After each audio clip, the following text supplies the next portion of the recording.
Hello, folks. I have done so far roughly 13 video segments which deal with the Catia's native FEA solver to analyze composite problems in Catia.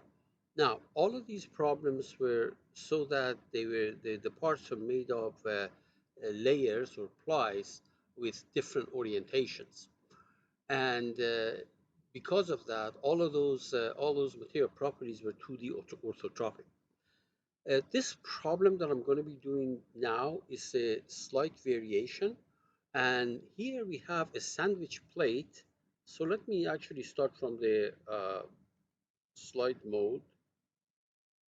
Okay, so we have a sandwich plate uh, whose core is made out of foam, and the two skins are carbon epoxy. So, such as something that looks like this. The yellow piece is the foam, and the upper and lower gray pieces are carbon epoxy. Now, if you look closely, you see that I am assuming, although for the carbon epoxy that does not have to be the case, I'm assuming that they are at 0 degrees, and foam, which is really not you know direction dependent, it's basically an isotropic material. Because I'm going to be using it in CATIA's native solver, I have to declare it as a composite material. And once you do that, you need a zero. Zero, you need a direction. So I'm going to assume it's zero direction, but that zero is never used because foam is going to be in this problem is going to be assumed to be not 2D orthotropic, but isotropic. Okay, now as far as the thickness of the carbon epoxy applies at the top and the bottom, I'm assuming is 0.05, and the foam thickness is 0.25. Now, once again, I'm going to label the foam thickness as cured thickness, but really there is no curing here, okay? But because we're using composites in CATIA's FEA solver, we have to give it a cured thickness, which is really its thickness. That thickness is 0.25.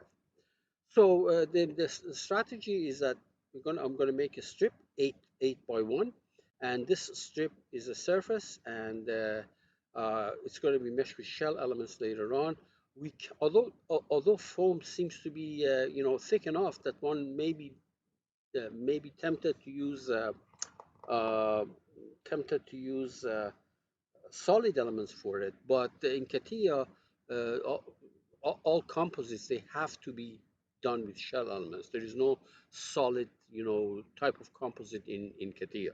Okay, so we are applying a moment at the two ends, which are 500 basically inch-pound. But because the units in when doing problems like this, unit of moment has to be moment per unit length. Then this really is it is moment inch-pound per unit thickness. So it boils down to applying mx or m moment about the y-axis of 500 inch-pound. Okay, we're going to need a rosette because the direction is associated with all of these. So we're going to use a rosette which is aligned with the global XYZ system, and it's going to be a rectangular type. Now, the results are going to be compared with a hand calculation that was done at this site. This is one of the lectures at East Carolina University's excellent set of lectures, and these are the properties that professor is taking for carbon epoxy, and of course for foam, we're going to assume it's isotropic, so already these two values, Young's modulus and Poisson ratio. The hand calculation in this site are going to be resulting in such numbers. So there are curvature values, which are these numbers, and the stresses, which it's going to be at the mid-plane of the carbon epoxy skins. Now, this can be the top one or the bottom one, but if you go to the other I can't remember which one. This is probably the bottom one. If you go to the top one, this is going to be minus. Okay, basically, uh, it's going to go into compression. One is going to go into tension, the other one in compression, and therefore the other one is going to have a negative. Now, once again, our license server was down to use V56 R2016, so I had to go back to an older version of Catia that I have. This is about 7-8 years old, R21, but with minor changes you can get it to work with any other version past 13, which is 15 years old. Okay, so let's go ahead and make this. I'll keep this thing handy. Now, because we're going to be using two different materials, and these materials are not available in the database, Catia database, so I have to create them first. So we know how to do that. We go to Start, Material, where's that? Start the Infrastructure and Material Library. We're going to create our own material, so double click on this thing. This first one is going to be your carbon epoxy. Carbon epoxy. Okay. And then the composite property, we're going to give it a cured thickness of 0.05. Remember, we agreed on that. That was the thickness of carbon epoxy skins, unidirectional. Okay. And then for actual values, you click on the analysis tab and you change this thing to orthotropic, 2D orthotropic, and you put the numbers in there. 20 million, 1, 2, 3, 4, 5, 6. This is 1.2 million, 1, 2, 1, 2, 3, 4, 5. Poisson ratio is 0.25. And the shear modulus in the XY plane, 800,000. Is that right? Yeah, that's 800,000. And in the other two directions, it's going to be 400,000. 400,000. Apply. Okay. Now we're going to create a second material. That's going to be our foam. Double click on it. The name of it, we're going to call it foam. For the composite tab, we have to define the cured thickness. As I said, this is misnomer because really foam is not does not have to be cured, etc. in the traditional sense. But we're going to need this thickness, and the only way you can bring it into calculation is by defining it as a composite with that given thickness. And unidirectional, again, it really doesn't matter. And now for the analysis, it's going to be isotropic. It's not going to be 2D orthotropic. Isotropic, the properties were given as 10,000 and 0.45, as described in the slide. Apply and OK. OK, so we have created our own library. Let's save this thing. Save. And desktop, I have a folder which I called, let's see, desktop. I called it foam carbon epoxy sandwich plate and give it a name. I'll call it, okay, so material 1, I'll call it foam carbon epoxy. Foam carbon epoxy. Okay, good. And then I can close this. So now we're going to start making our part. So that there's going to be the part. It's a strip 8 inch by 1 inch. So on a convenient plane, first of all, switch to generative shape design. Okay, on a convenient plane, in this horizontal plane, I will sketch a strip or a rectangle which is 8 by 1. Oh. Try it again. 8 by 1.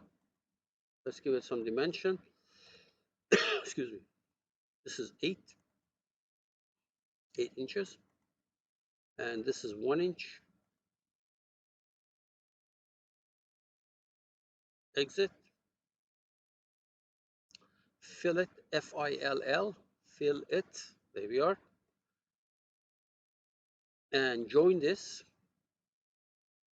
And if you have seen the other video segments, you know that I always join because I want to have a control over the direction of this arrow, control over this, because negative of that is going to give you the direction of the normal to the shell element that you're going to be using. So flip that thing down so that when I put a shell element here, the normal to shell element will point up, which means opposite to this. Okay, that's good. Very good. So why don't we go save this thing? File, save management, save as. This is the right folder. Name is part one. Okay. While we are here, let's create a coordinate system that we're going to be using as Rosette. So here is the axis system. And I'm going to move this thing automatically. It puts it at the global origin. I want to shift it to the left so that it doesn't clutter the screen. So uh, put the cursor on origin, right click, create a point. And for y, choose, for example, -2. So now it's going to put the coordinate system here.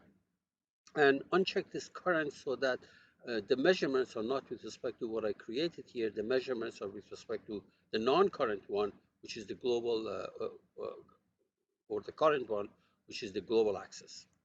Very good. Save. We now go to the composite design workbench in Catia. And the first thing we have to do is to define the composite parameters. That guy. Okay, add a material, go to that library that I created. So that was on the desktop, and my folder was Carbon-Epoxy, and this was the catalog name that I gave it. And there is in it there's Carbon-Epoxy and there is foam. So we say okay. So it puts the Carbon-Epoxy here, and then put the foam there, right there. And the angle that we want is 0 degree. It's already here. Now the default color for 0 degree, I'm going to change that thing to something that I can easily recognize. I don't like gray. So there we are. Okay. So we created the parameters, the composite parameters, and I'm going to be creating the plies manually. Uh, so the first thing that you need to do is to do a plies group. So for the surface is that surface. For the direction of draping, I'll put it upward, although it doesn't matter because we're going to place it symmetrically about that. And rosette is the one that we created. And make sure that the pliers are locked with that draping direction so that we have better control of what's going on. So there is your plies group. It's created. And then we're going to do manual plies. So create your first ply, click on it. It says where is the plies group? It's the one that you created. As far as the boundary goes, it's going to be that sketch that we created. Notice that it's selected there. And for attributes, it's the first one is Carbon-Epoxy 0 degrees. That's the first ply. Let's do another one. This was ply number 1. You can see that, ply number 1. Do another one. Click on the ply. Select your plies group. For boundary, select that sketch. In some of the other video segments, I had obtained the boundary of that join and use that as the contour. That's fine. You can also use the sketch. For the attribute, it's going to be the second one is going to be foam, 0 degrees. And the last ply, third ply, in that plies group, the boundary is that sketch once again. And the attribute is Carbon-Epoxy, 0 degrees. Okay, so save everything. We are done here. So we're going to go to advanced machine tools because I want to create a nice rectangular element. Okay, if you go to the standard generative structural design, structural analysis, the only type of elements shell elements that you have access there are triangular one, which I don't want it. So we say okay. Here is the surface measure that allows you to create a nice rectangular mesh. Okay. By the way, this arrow is the opposite direction of the join. Direction of the join was down. This is the direction of the normal, which points to the opposite direction. 0.125, that's great. Parabolic and quad only. Good. And zap it to mesh it. It's meshed. You say OK and exit. You can actually see the mesh here if you want, but if not, then you can go. Let me see if I can see it. Uh, uh, Take mesh or activate, I don't know, let's see. Uh, no, never mind about that. We can go and look at it in generative structure analysis. So switch to start generative structure analysis. Now you can see the mesh. You put the cursor there, right click and mesh visualization, and change the rendering to uh, what is that? It's called this was called the shading with edges without smooth edges. Okay, there we are. So this is our mesh. Deactivate it to proceed with the rest of the problem.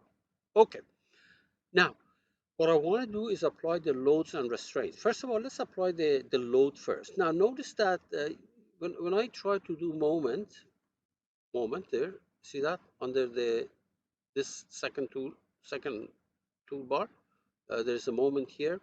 When I try to pick it, it won't let me do that. The reason is that both the stacking, the stack that I created, the ply stack that I created, and the sketch are hiding it. So what we need to do is to go to the part, hide this stacking. So hide it. Okay. I still cannot pick it because that sketch is still blocking it. So hide the sketch. Now I can select it. See this? Okay. So we select this. The moment is about the y-axis. Uh, Unfortunately, it's called mx in the theoretical derivation. Not here, but in the theoretical derivation of classical laminate theory, it's called mx. Okay, but anyway, it's negative 500, negative 500, and then do another one on that side with a positive 500. Now, if I run this thing, it's going to bomb out because, first of all, I have not imported the composite property. But even if I did, when I run it, it's going to bomb out because this is free to move as a rigid body. So here's what I'm going to do. I'm going to apply user-defined strain. So these two edges, this edge,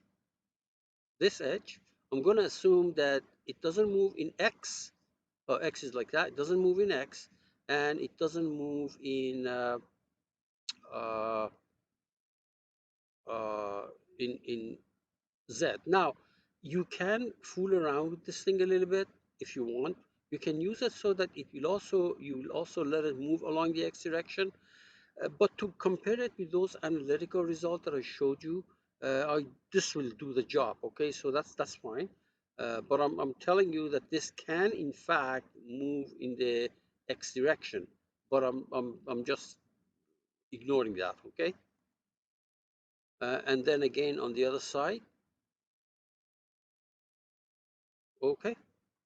Now this can still move as a rigid body because it can move in the y direction. So what I'm going to do is I'm going to add a single, at one of these corner points, I'm going to say don't move in direction y.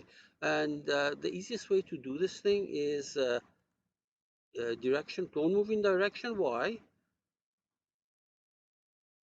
It really doesn't matter if you keep these checked too, because I want to select a corner point, and whether the first one and the third one you selected or not is already selected because of what I put on the edge. So, okay, all three of them. But let me see, the easiest one is to hide this, hide that. Okay, where is it? Okay. And this corner point now I can pick and we say, okay. All I had to do was say no motion in direction Y because the X and Z is already fixed being on that edge. All right, this guy, I hid it, so but still is here. If you want, you can bring it back. Okay, good.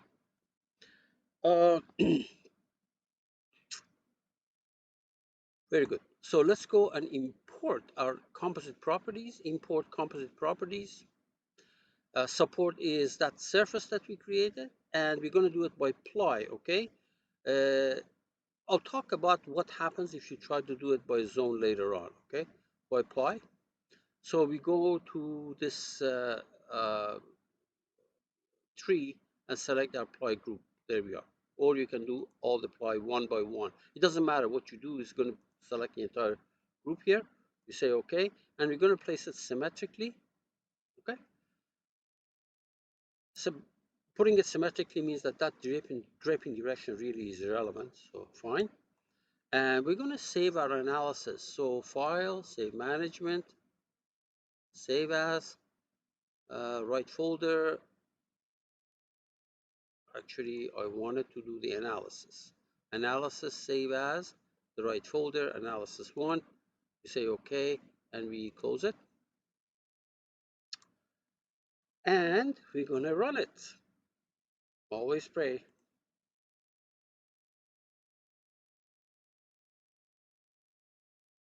Okay. All right, so let's look at the deflection first. Sure looks okay. See that? You apply a moment like that, it's going to bend down and change the rendering to material shading. Okay, very good. Then we're going to look at curvature. We want to look at the curvature. We're going to look at what we have here for comparison purposes. We can look at the curvature and later on the stress. So put the cursor on static case solution. Right click image, generate image, and curvature is right here. I think it's the first one in the list actually. You say okay.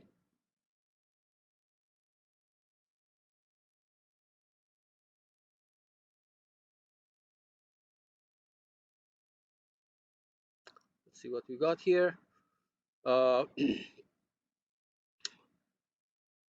Okay, so what I'm going to do is, before I go any further, let me deactivate that. I'm going to create a box group here so that we can see the curvature information right in the middle section. So we're going to create a box group. This is a box. You can resize it. You can resize it, or you can translate it, etc. You see this? You can translate it, resize it. Where is the arrow here? Okay, make it bigger, make it smaller, but this is good enough. Okay, so we could say fine.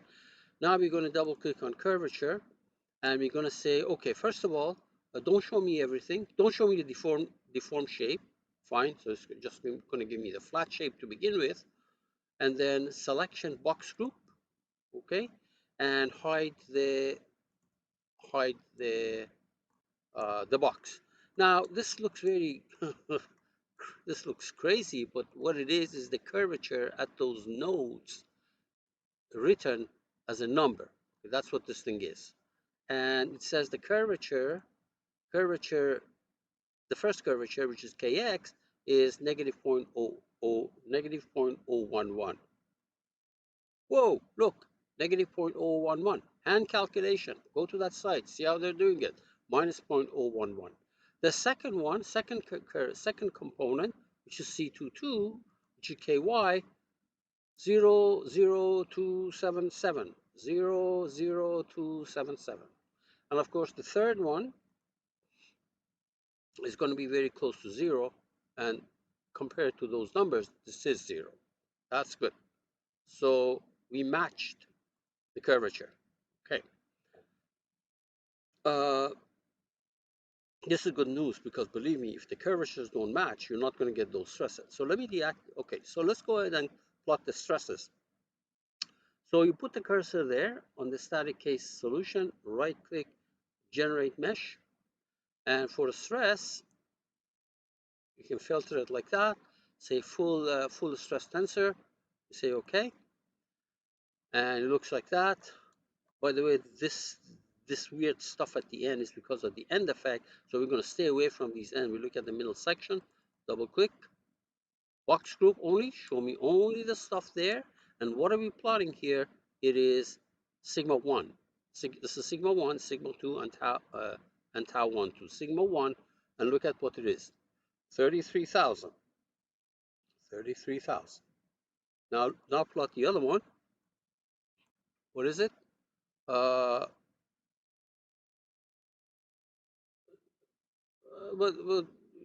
if you go down here, okay, minus 2.5, That's the one that goes with this, okay?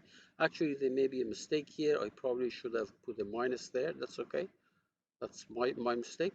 And finally, if you go to C12, these are also very small, so pretty much zero for all practical purposes, okay? Now, the other thing is that uh, this actually, yeah, this was lamina 1, which is the carbon epoxy, okay? And this thing is for carbon epoxy.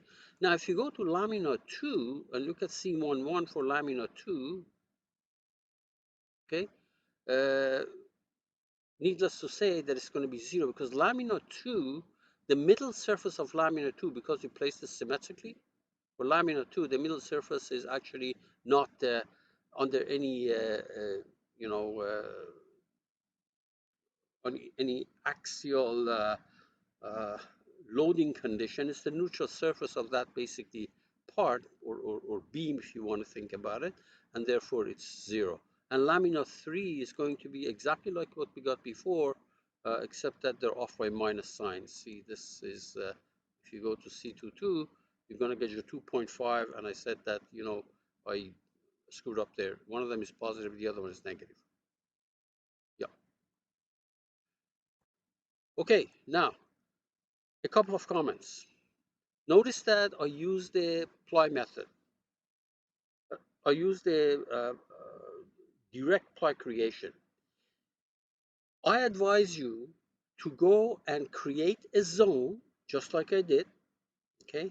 And then create the plies from the zone, okay?